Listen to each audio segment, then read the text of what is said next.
윤석열 전 대통령이 오늘도 내란 특검의 소환 요구에 불응했습니다. 특검이 윤 전 대통령에 대한 인치 지시를 서울구치소에 재차 내렸지만 아직까지 집행이 이루어지지 않고 있어 특검은 추후 조치를 검토하고 있는데요. 특검 취재 현장 연결합니다. 나채영 기자.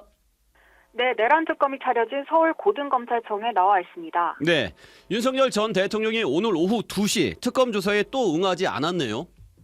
오늘 오후 3시 30분 기준으로 윤 전 대통령에 대한 인치지휘가 집행되지 않고 있다고 특검은 밝혔는데요.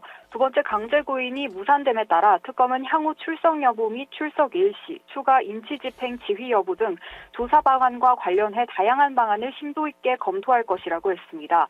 특검은 윤 전 대통령 측의 추가 출석 통지는 아직 하지 않은 상황입니다. 네, 윤 전 대통령에 대한 인치 지휘가 불발된 건 어제에 이어 두 번째죠? 네, 그렇습니다. 앞서 특검은 지난 11일과 어제 윤 전 대통령에게 출석 조사를 통보했지만 윤 전 대통령은 건강상 이유로 불응했는데요. 윤 전 대통령이 출석에 불응하자 오후 3시 30분까지 윤 전 대통령을 서울 고검조사실로 인치해달라는 협조 공문을 서울구치소에 보냈지만 인치가 이루어지지 않았고요. 특검은 오늘 오전 윤 전 대통령 강제 인치 실무를 담당한 서울구치소 팀장급 직원을 참고인 신분으로 불러 조사하기도 했습니다.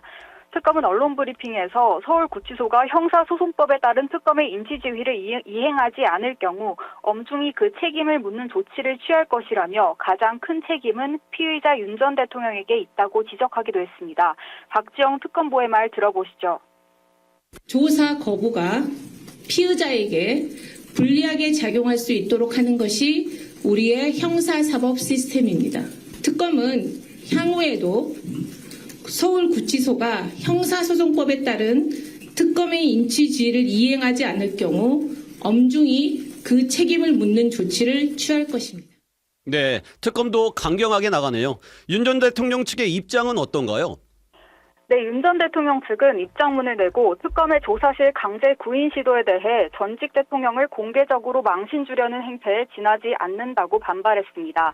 그러면서 대면 조사가 목적이라면 과거에도 수사기관이 전직 대통령 조사를 위해 구치소를 방문한 사례가 있다고도 밝혔습니다. 네, 나 기자. 윤 전 대통령이 계속해서 출석에 응하지 않으면은 특검의 그 다음 대책은 뭘까요? 특검은 끝내 윤 전 대통령이 출석하지 않는다면 1차 구속기한이 만료되는 이번 주말 윤 전 대통령을 기소하는 방안도 검토 중인데요. 박지영 특검보는 브리핑에서 윤 전 대통령의 대응이나 방식은 고스란히 일반인에게도 전파될 수밖에 없다며 김건희, 최상병 특검에서도 필요한 조사가 이뤄질 수 있는데 그때도 똑같은 방식으로 문제된다면 국민이 바라고 생각했던 게 제대로 이루어질지 의문이라고 덧붙였습니다. 네, 구속된 윤 전 대통령이 특검 조사실로 강제 구인까지 될지 계속해서 상황을 지켜봐야겠습니다. 그리고 외환 혐의 수사도 속도를 내고 있죠? 네, 그렇습니다. 어제 드론 사령부, 국방부, 합동참모본부 등에서 대규모 압수수색을 벌였던 특검은 오늘도 드론사에 대한 강제 수사를 이어갔는데요. 특검은 해당 영장에서 윤 전 대통령과 김용현 전 장관, 김용대 드론사령관을 일반 이적 혐의 공범으로 적시한 것으로 파악됐습니다. 일반 이적죄는 대한민국의 군사상 이익을 해하거나 적국의 군사상 이익을 제공할 경우에 처벌 가능합니다.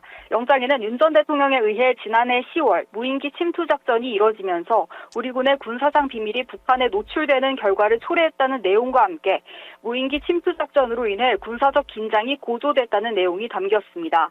특검은 윤 전 대통령이 유엔군 사령부 승인 없이 드론 사령부에 무인기 투입을 지시했다면서 직권 남용 혐의도 함께 적용했습니다. 네, 여기까지 듣겠습니다. 서해부 나채영 기자 수고했습니다. 지금까지 CBS 박지환의 뉴스톡이었습니다. 노컷으로 보는 뉴스의 새로운 기준. 지금 알림과 구독 설정하시고 함께하세요.